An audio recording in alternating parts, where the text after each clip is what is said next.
Now, amid the political realignments and the noises, there is something else going on in this country as we speak. Some people somewhere are working overtime to decide what will eventually be presented either to Parliament or directly to the people as proposals for changing the 2010 Constitution. The President spoke about it today. And I've heard some people say that this government should first focus on implementing the Constitution as it is before pushing for any changes. That talk has been gaining currency, especially on social media. What is baffling, however, about this is that everybody seems to believe that the whole Constitution was aimed at the government and that it is only the government that ought to implement it. So tonight I want to revisit a part of that Constitution that you and I can just go ahead and implement. I'm talking about Chapter 10, that is entitled The National Values and Principles of Governance. Admittedly, there's a role for the government and individual state officers to play in making this chapter a reality. But national values surely cannot just be binding on the government and not on the governed. National values are supposed to define who we are as Kenyans. They're supposed to be the moral compass, the basis upon which we deal with each other, the image we project to the whole world. Just this week, I came across a post in a WhatsApp group I belong to that got me thinking about these national values in a more practical way. And lest you forget, the values include things like patriotism, national unity, inclusiveness, integrity, transparency, human dignity, among other things. Now, the WhatsApp post I talked about, in trying to explain our economic underdevelopment, put it down to basic things like trust, integrity, and honesty, or simply put, values. You see, not too long ago I was told of a story of a Kenyan in diaspora who sent money to his trusted cousin back here in Kenya to buy for him a piece of land and begin the project of constructing a house whose design they agreed in advance.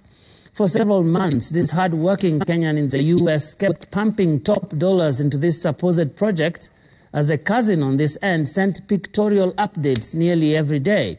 The slab is done. We are walling now. We just got 2 trucks of sand.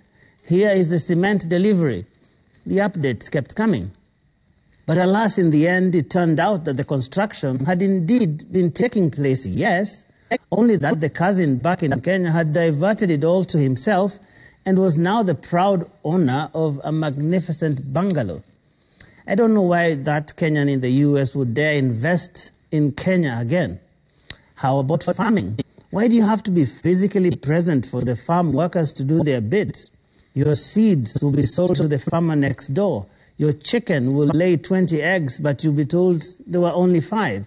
If you have cows, you'll be the only ones whose cows will have been mauled by an imaginary lion in the night. If you have a hardware shop, one of your workers may well be positioned somewhere outside the shop, offering the very items on your shelves at a fraction of the real price. What about taking your car to the mechanic for regular service? They will change some spare part which didn't even have a problem and sell it to the next customer, or wait for you to buy it back when the fake one later develops a problem. I've not talked about those masons who will collude with the timber yard to shave 1 foot off every piece of timber you buy, or tinker with the number of bags of cement and other materials. I could go on, but the point would be the same, that we are a society that is on a trust deficit, and integrity is an alien concept. Are we surprised that corruption is so rife in those parastatals and government offices?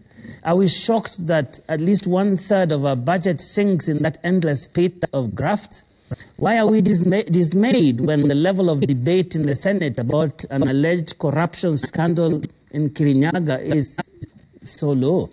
So tonight, as the politicians plot and scheme about which articles they want to change, I invite you to a different place, a place of integrity and values. For only when we internalize these values ourselves will we truly hold our politicians to account.